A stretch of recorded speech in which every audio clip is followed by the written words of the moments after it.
So now with the raid being out for just about over 24 hours, I figured I would go ahead and jump in and start making some guides because I have been playing the raid since we were doing the testing for it. And me as well as the other Delta Company members that were teamed up with me, we spent a lot of time on these bosses and we made it all the way into the computer boss, which if you are aware of where that is, then congratulations for making it that far into the raid. So as I progress myself through this raid, I'm going to go ahead and be uploading those videos, explaining to you how exactly the mechanics for each one of these fights are, as well as showing you guys a couple of tips and tricks to make it easier for you. So with that being said, let's go ahead and waste no more time and get right into the video. So for starters, once you and your 3 other teammates have already put your hands on the scanners in the main entrance and made it inside of the raid, I'm going to be showing you guys the 3 locations that you need to go exactly to and what exactly you need to get from those locations, so that way you can make yourself over to the first boss in just about 15 to 20 minutes, maybe even less depending on how your teammates play. So for the very first location that you want to go to as soon as you step foot inside of the raid is going to be the satellite dish. Once you've arrived here, obviously you're going to want to take out all of the enemies that are in your way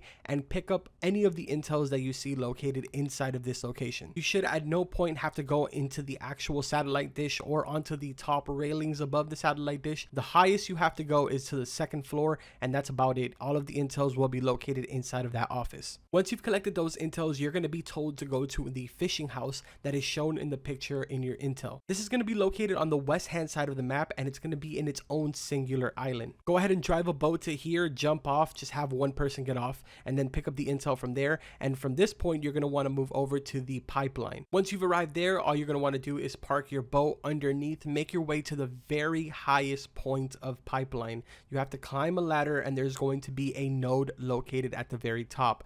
Walk up to the node and you'll be able to deactivate it, and that will instantly trigger the first boss. Now, over the last few hours, I've been seeing a lot of you asking me in the comments what weapons I recommend for this fight. And the simple answer to that is the stoner as well as the weapon that you get from Walker. Now, I know this sounds really crazy because the Walker weapon is honestly not that great, but for some reason it does incredible amounts of damage when you put it into burst mode. In the background, I'm going to show you a clip of when we took down the boss, and honestly, I'm still speechless when I watch it back on how much damage was put in such a short period of time. And I'd like to point out that that footage is not fast forwarded, it's not lagged, it's nothing. That is just me putting in damage. You can literally kill this boss in about 4 minutes and not even have to worry about the second phase if you use Walker's weapon. I'm honestly so confident this is going to make a difference in the fight for you that I don't even have any other tips and tricks to give you aside from this. Well, maybe one more. Make sure you use the medic class because it's really useful. Now, as for the mechanics for this fight, it's really interesting and it's going to be extremely hard for you to do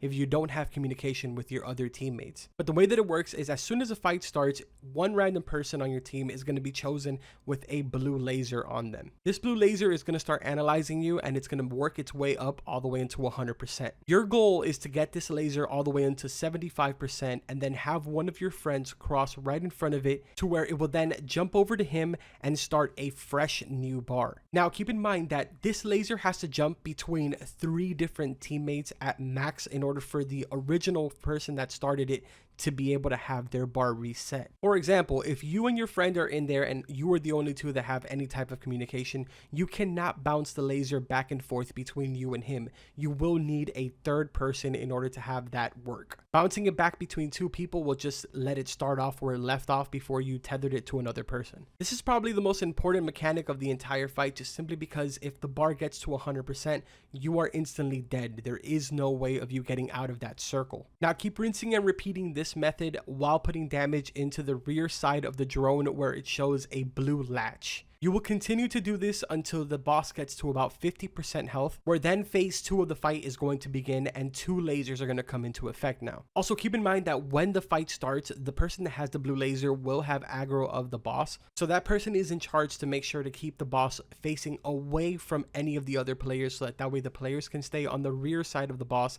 and putting damage into it. This won't be the case every single time. Sometimes somebody will have the laser on them, but they won't have aggro to the boss.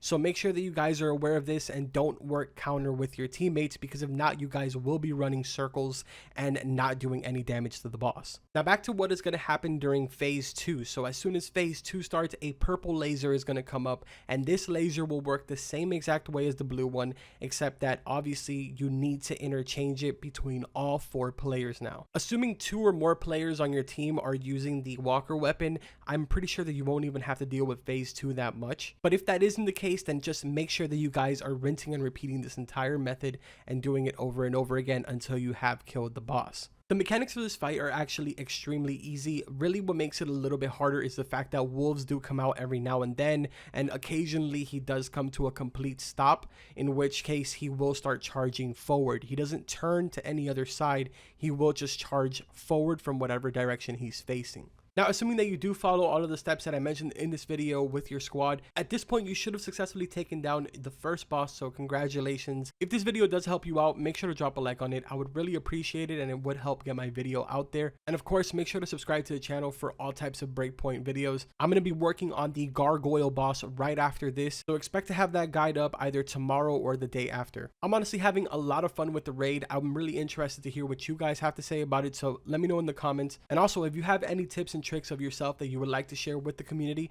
also let me know in the comments. I might just pin the very best one that I see. But that's pretty much going to do it for today's video. Like always, I will see you guys in the next one, and enjoy the raid.